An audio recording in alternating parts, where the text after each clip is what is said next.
Okay, so we're diving into Kryon and the Law of One. Yeah, some pretty wild stuff. I'm already feeling like this is going to be one of those deep dives where you walk away seeing things a little I differently. know what you mean. It's like they both talk about this big shift happening on the planet. Right. But from such different angles, Cryon's all about love and empowerment, like this cosmic cheerleader. Yeah. And then Ra's laying out these intricate universal laws. It's Okay. fascinating. So Kryon is channeled through Lee Carroll. Mm-hmm.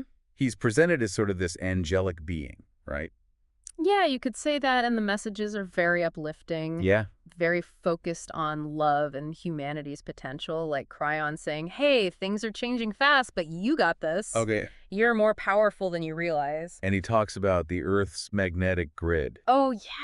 playing a part in all of this, like it's connected to our consciousness somehow. Yes. He says the grid is like a blueprint for reality, Mm. but it's dynamic, always shifting and evolving along with human consciousness. It's like our thoughts and emotions are actually shaping the world around us. Wow. It's a powerful idea. That's pretty wild. It is. Okay, so then we have Ra, which is a little more of a head scratcher. Yeah. Social memory complex. It's a mouthful. It is not your average spirit guide. Not at all. Ra describes themselves as a fusion of many souls Oh. who've evolved way beyond our level of consciousness. So like a hive mind. You could think of it that way, but on a cosmic scale, and they're here to teach us about the law of one, Okay. this universal principle of interconnectedness. So if Cryon's a cheerleader, Ra's more like the professor I like that analogy. laying down the cosmic law. Yeah, and the law of one basically says everything in the universe is interconnected. We're all part of this one unified consciousness. Hmm. Love, compassion, and service to others are key themes here. Okay, so both Kryon and Ra talk about humanity going through a major transition, Right. but they describe it in different ways. Yeah, Kryon calls it a reboot, period. Like, we're hitting a reset button on a global scale. Wow. Old systems negativity, it's all coming to the surface to be cleared out. Kind of messy then. He says, yeah, expect some bumps, but ultimately we're headed for something much grander. So a cosmic shakeup, but with a positive outcome. Exactly. It's about shedding the old to make way for the new. Okay. Now, Ra frames this transition as a harvest. A harvest. They say Earth is moving from third to fourth density, Okay. and souls are being evaluated for their readiness to make that shift. Oh, wow. So it's like a cosmic graduation. Kind of. What determines if we make the grade, so to speak? Well, both Kryon and Ra point to the concept of service, specifically whether we choose to focus on serving others or serving ourselves. It's like a fork in the road on our spiritual journey. So it's not enough to just be a good person. Right. It's about the intention behind our actions. You got it. Kryon talks about light workers. Okay. People who dedicate themselves to spreading love, healing positive energy. They're like anchors for the higher vibrations coming into the planet. So light workers are kind of like the advanced team paving the way for this new era. Yeah, that's a great way to visualize it. Okay. Ra goes even deeper into these service to others and service to self paths. They say it's not about being good or bad, Okay. but about which polarity you align with, and that both paths have their own lessons and challenges. This whole polarity thing, it's a bit mind-bending. It is? Is it a conscious choice or something predetermined? That's a great question. Yeah. Both Kryon and Ra suggest it's a mix of our soul's pre-incarnational choices, our life experiences, and the free will choices we make along the way. So we have a say in it. It seems so.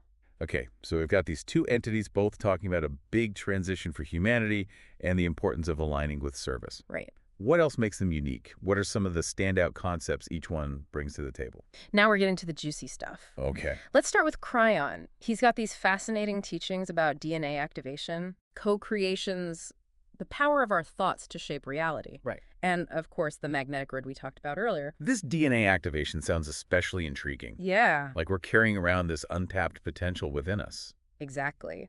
Kryon says we have 12 layers of DNA, Wow. and many of them are dormant, waiting to be activated as we evolve spiritually. Okay. He suggests this could lead to enhanced abilities, deeper intuition, even of a greater understanding of our multidimensional nature.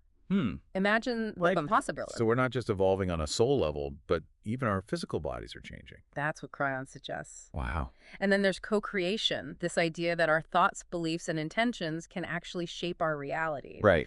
He tells this great story about a man named Woe who encounters an angel offering him tools for co-creation, Okay. a hammer chisel, and saw to illustrate the power we have to sculpt our own lives. So it's not just about hoping for the best, but actively participating in creating our reality. That's the I idea. like that. Yeah, Cryon's all about empowering us to step into our roles as conscious creators. Right. And this ties back to the magnetic grid. As we shift our consciousness, we affect the grid, which in turn influences the world around us. It's Uh-oh. a feedback loop of creation. Fascinating. It is. Okay, so Cryon's about activating our potential and shaping our reality. What about Raw? What are some of their standout teachings? Well, Ra delves into the nature of reality itself. Okay. They talk about the veil of forgetting, this cosmic amnesia that obscures our memories of past lives and our true spiritual nature. Wait, so we've all had past lives, but we just don't remember them. That's what Ra suggests. Why would that be? They explain that the veil was implemented to enhance our experience of free will in this density. Without it, our choices wouldn't have the same weight and our growth wouldn't be as profound. So it's like we chose to forget so we could learn and evolve more effectively. Exactly. Wow, okay, so that's the veil of forgetting. Yeah. Ra also goes deep into the energy centers, or chakras, describing them as vortices of energy that regulate our physical, emotional, and spiritual well-being. Okay, I've heard about chakras, but I've always found them a bit esoteric. Yeah. Can you give me an example of how they relate to our everyday lives? Sure, let's take the heart chakra. Okay. Ra says it's the center of love, compassion, and forgiveness. Right. If it's blocked, you might have trouble connecting with others, feeling empathy, or setting healthy boundaries. Ah, so that's where that saying closed off heart comes from. Exactly. And Ra provides specific techniques like meditation and visualization to help us clear those blockages and restore balance to our energy system. So it's like we have this whole internal guidance system, but we often forget to tune in and listen. That's right. Okay, anything else about Ra that really stands out? One last thing Ra talks about: wanderers. Wanderers. Souls who originate from higher densities and choose to incarnate on Earth to help with its evolution. So they're like us, but with a different origin story. You got it. And they're here to help us navigate this shift. Exactly. Yeah. And Ra says wanderers often feel a sense of disconnect or alienation in this denser reality. They can have trouble fitting in because their souls remember a higher vibration, a more harmonious existence. So that's why some people always feel like they don't quite belong. It could be. Like they're homesick for a place they can't even remember. Right. And that sense of yearning, that feeling of being different, can actually be a signpost pointing them toward their true purpose, to help humanity awaken to its potential. It's interesting how these teachings, while different in style and approach, actually complement each other quite nicely. I agree. It's like they're pieces of the same puzzle, offering different perspectives on the same grand cosmic picture. And that's what makes this deep dive so exciting. It's wild to think these teachings could help us live better lives. I know, right? Last time we were talking about all these big concepts, consciousness, reality. Now I'm thinking, how can we actually use this in our lives? Great question. Well, both Kryon and Ra offer some pretty practical insights, especially when it comes to healing. Okay. They both acknowledge how interconnected our physical, emotional, and spiritual well-being are.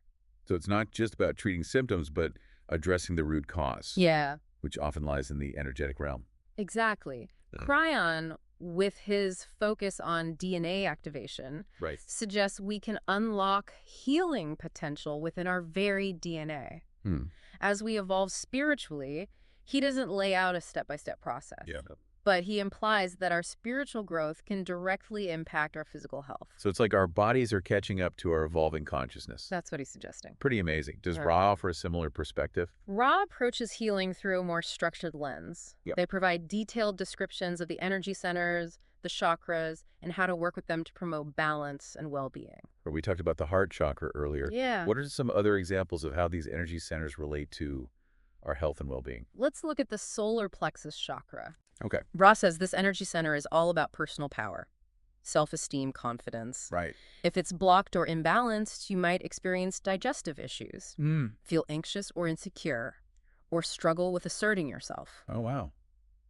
I can see how that can manifest in different ways. Right. So besides meditation, what are some practical ways to work with these energy centers? Ra suggests techniques like visualization, Okay. working with colors and sounds, even using crystals to clear blockages and promote energy flow. Interesting. They also emphasize the importance of practicing self-awareness, paying attention to how your body feels your emotional state and any recurring patterns that might be indicating an imbalance. So it's like we have this whole internal guidance system, Yeah.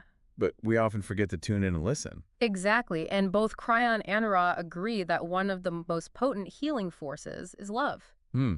They emphasize cultivating compassion, sending love to ourselves and others as a vital part of the healing process. I love that love is a healing force. It sounds so simple, but also incredibly profound.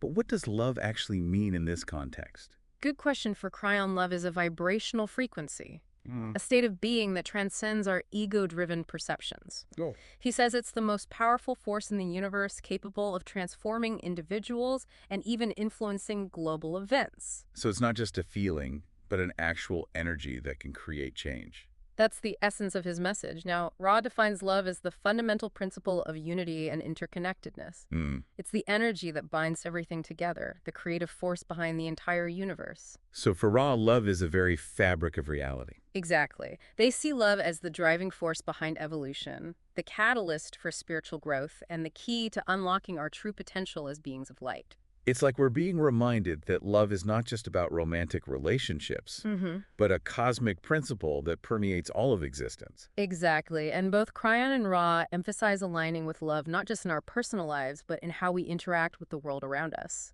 That makes sense. But the world can feel pretty dark and chaotic at times.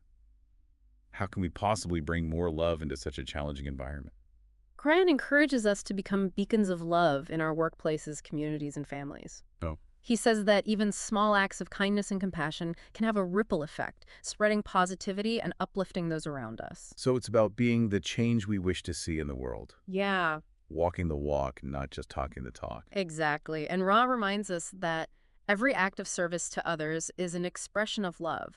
By choosing to help heal and uplift those around us, we contribute to the collective evolution of consciousness and move closer to embodying the law of one. It's starting to feel like love isn't just a nice sentiment, Right. but a powerful force for transformation, both personally and globally. That's exactly what both Kryon and Ra are trying to convey. They're saying that love is the key to navigating this time of transition, to creating a more harmonious and evolved world. This whole idea of a planetary shift, this reboot or harvest, how does love fit into that? Both Kryon and Ray emphasize that this transition is not just about external changes, Okay. but a profound internal shift in consciousness, a movement toward a higher vibrational frequency characterized by love, compassion, and understanding. So aligning with love is essentially how we prepare ourselves for this shift. That's one way to look at it. By choosing love, we become part of the solution, contributing to the creation of a more harmonious and evolved reality. It sounds like love is the key that unlocks the door to this new era, Yeah. this higher density of consciousness. Yeah. But it also feels like there's a lot of work to be done both individually and collectively. It's not a passive process. It requires conscious effort, a willingness to challenge our limiting beliefs, and a commitment to embodying love in all aspects of our lives. It's about showing up every day and making the choice to love even when it's hard. Exactly. And it's about trusting the process even when things feel uncertain or chaotic. It's reassuring to know that we have guidance and support even if it's not always apparent. But it also begs the question, if these higher beings are offering us guidance, why is there so much suffering in the world? Why don't they just step in and fix everything? That's the million-dollar question, isn't it? It is. And both Kryon and Ra offer some thought-provoking insights into this paradox. Okay, I'm really curious to hear their perspectives on this. Let's start with Kryon. What does he have to say? Well, Kryon emphasizes the importance of free will. Oh, He says that these higher beings respect our right to choose our own path, even if it leads to suffering. They can't intervene directly without interfering with our free will and hindering our spiritual growth. it was like they're giving us the space to learn and evolve through our choices, even if those choices sometimes lead to pain or hardship. Precisely. Kryon reminds us that we're the authors of our own reality. Every experience, positive or negative, serves a purpose in our soul's evolution. Okay, that makes sense. But what about Ra? Yeah. How do they address the question of suffering and the apparent lack of intervention from higher realms? Ra explains that the law of one prevents them from directly interfering in our affairs. They can offer guidance and knowledge, Right. but they can't impose their will or manipulate events. So they're bound by this universal law that limits their involvement. That's what they say. They say our choices have consequences, and those consequences are part of the learning process. Suffering is a catalyst for growth, an opportunity to learn compassion, empathy, and forgiveness. That's a tough one to accept, but I can see how it aligns with their emphasis on personal responsibility. Exactly. And both Kryon and Ra suggest that it's through these challenges, through facing both darkness and light, that we truly grow and evolve spiritually. This conversation is really shifting my perspective. I know what you mean. So, there's a deeper purpose to all of this, a cosmic tapestry being woven through our individual and collective experiences. It's a beautiful way to put it. And both Kryon and Ra remind us that we're not alone in this process. We have guidance and support from realms beyond our ordinary perception. It's comforting to know that even amidst the chaos, there's a higher order at work. Yeah. But I'm also curious about what sets these teachings apart where their perspectives diverge. That's a great point. Despite the converging themes we've explored, Right. there are some key distinctions in their teachings that are worth highlighting. I'm eager to dive into those distinctions next time. Okay. It's fascinating to see how these different perspectives can enrich our understanding of the bigger picture. All right, so we talked about all those common threads running through Kryon and Law of One. Yeah. But I want to get into what makes them different. Like, where do their teachings kind of take different paths? Okay, so while Kryon and Ra agree on those big ideas, Mm, consciousness, spiritual evolution, things like that, their approaches to extraterrestrials, okay. even how we view history, reveal some pretty interesting differences. Okay, let's talk about the ET question. Always a fun one. It is. Kryon hints that beings from other planets have been involved in human history, right? Yeah. Kryon suggests we've had visitors that they influenced our development, maybe even helped start humanity way back when. It's like he's saying our cosmic family tree is a lot bigger than we think. That's wild. But Ra doesn't seem to talk about ETs as much. That's one of the big differences. Ra's focus is really on the evolution of consciousness. Okay. Right here on Earth, they acknowledge other civilizations might be out there, Right. but their teachings really emphasize mastering the lessons we're meant to learn on this planet, Huh. in this density. So it's not that Ra denies the existence of extraterrestrials, Right. but they're saying focus on your own spiritual growth here and now. It's about embodying the law of one, that principle of unity, whether ETs have stopped by or not. Okay. Our inner work is what matters most. I can get behind that. And this difference seems to extend to their views on history, too. Definitely. Kryon mentions ancient mysteries lost civilization. Oh, yeah. Like, our past is more complex and fascinating than we've been told. He loves talking about Atlantis, this advanced civilization with amazing technology and spiritual wisdom, but they self-destructed. Oh, wow. And Kryon suggests there are lessons to be learned from their mistakes, Yeah. lessons that are relevant to us today. So Kryon's saying history isn't just boring facts and dates, but a source of wisdom we can use Right. It's alive. to navigate the present and future. Exactly. He wants us to explore the hidden truths of our past, Okay. to find those lost pieces of knowledge that can help us evolve and create a better world. Now, that's a history lesson. I'd actually be interested, right? What about Ra? How do they approach history? Ra touches on historical events, Okay. but they always bring it back to those overarching spiritual principles. They see history as this cyclical dance between light and darkness, Right. a process of growth and transformation that leads to greater understanding and awareness. So less about the specifics, more about the big picture of spiritual evolution. Exactly. For Ra, history is a reflection of the choices made by souls incarnated on Earth. Okay. The interplay of free will and the law of one playing out on a huge scale. It's fascinating how these two perspectives work together. Kryon's digging into the mysteries, Right. making us question the accepted narratives, while Ra provides a framework for understanding the deeper meaning behind it all. It's like two sides of the same coin. Yeah. Kryon sparks our curiosity, gets us asking those big questions. Right.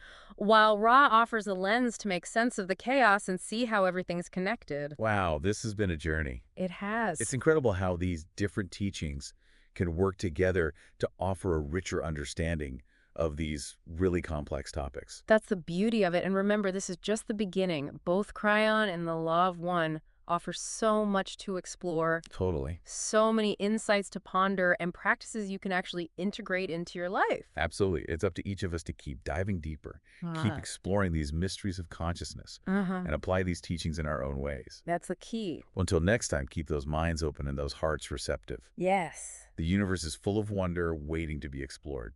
And remember, the most profound journeys often begin with a single step or a deep dive into a fascinating new topic.